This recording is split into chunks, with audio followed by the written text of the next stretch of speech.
Tank Dell goes off the board to the Houston Texans, going to play with their new quarterback in C.J. Stroud and going to a wide open wide receiver room in Houston, obviously staying in his hometown, staying in where he played his college ball, and a very interesting landing spot for Tank Dell, who goes above Jalen Hyatt, who goes above Josh Downs, who has still not gone in the third round. But now we have a landing spot for Tank Dell.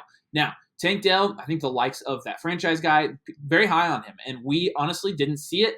And this is why we're not professionals. It's why we're not super good at scouting. It's because things are playing out, especially at the wide receiver position right now, not how we thought so at all. I mean, things are just they're tending to go completely different than how we had them from a rankings perspective. So the reason we weren't super high on Tank Dell is because of how tiny he is, and that was a lot of the reason why that was the reason why a lot of Dynasty creators and the Dynasty community as a whole wasn't as high on him and didn't think he was going to go super high in the NFL draft. His production at Houston was great. He had very eye-popping film. I remember watching. I watched a fair amount of his film a few months ago, and when I was really focusing in on him and wanted to see if he was a guy that I wanted to, bet on. And I absolutely loved everything that I saw. He's very speedy. He's a fine route runner. He's very elusive after the catch, and he could do. He could light it up in Houston. He really could with C.J. Stroud. I don't think. John Mechie, at this point, John Mechie's a question mark. We really don't know what he's going to be. Nico Collins, I think, is overrated. I think he'll continue to be overrated. I could be wrong there. But I really think with Tank Dell getting third-round draft capital, being the newest addition to the team, being a rookie with as much inexperience as C.J. Stroud, they could hit it off, and he could be a nice asset in that offense. So I like the landing spot a lot, and he's gone from irrelevant to very, very relevant, and he's going to be moving up draft boards significantly in Dynasty. Yeah, look for him to go in the second round now. Tank Dell's 5'8", 165. Yeah. He is tiny. And the thing really that we didn't get was he only ran a 4.49 40-yard dash, which is in the 69th percentile, which is nice. But if he had Mims speed, then I maybe could have seen this coming. But yeah.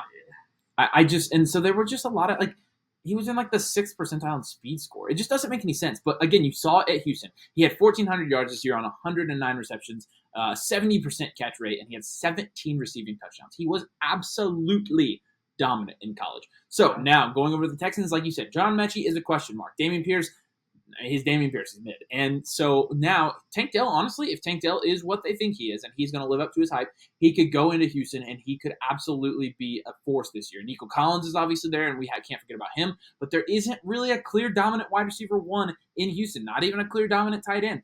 C.J. Stroud, and they needed to get him some weapons, and their idea of getting him a weapon was going for Tank Dell. So it'll be really interesting to see how that all pans out. In terms of what our expectations are for Tank Dell. Tampering the expectations yet again. I am not seeing anything past 9 points per game right now. I think it's going to take him a while to really get implemented into that offense in the year, and then he might have a couple spike weeks. He might show out, might have a few flashes. But with this wide receiver class as a whole, and seeing what wide receivers are going second round and third round, and a lot of them going in that range after the top four, these guys are going to be pushed up draft boards in the late first and early to mid second in Dynasty rookie drafts, and you cannot expect them to do what the wide receiver class did last year, and that was just exceed expectations everywhere. That doesn't mean that these guys are going to be unsuccessful in the NFL and unsuccessful in fantasy, but do not expect them to be producing right off the bat. A lot of these guys are going to be projects because the teams are not competing teams for the playoffs or the Super Bowl, not even close. And again, the good news here is that they have a very competent and a very accurate quarterback in C.J. Stroud. So C.J. Stroud is going to make their weapons better. He is a guy who could make. I love C.J. Stroud, man. I call my shot about C.J. Stroud. It's paying off. But anyways, Tank Dell, obviously going over to Houston, it'll be really interesting to see how that whole landing spot plays out. And it'll be interesting to see how he does this year and for years to come if they draft, a wide receiver next year as well, maybe in the first round. So we'll see. All right, make sure you like this video. Make sure you subscribe to the channel. We've got Dynasty rookie content coming out all of tonight and tomorrow and for the next day and the next day and the next day, all off season. So make sure you're subscribed so you get all that. We're going to keep pumping out videos tonight. We appreciate you joining us, and we'll see you later.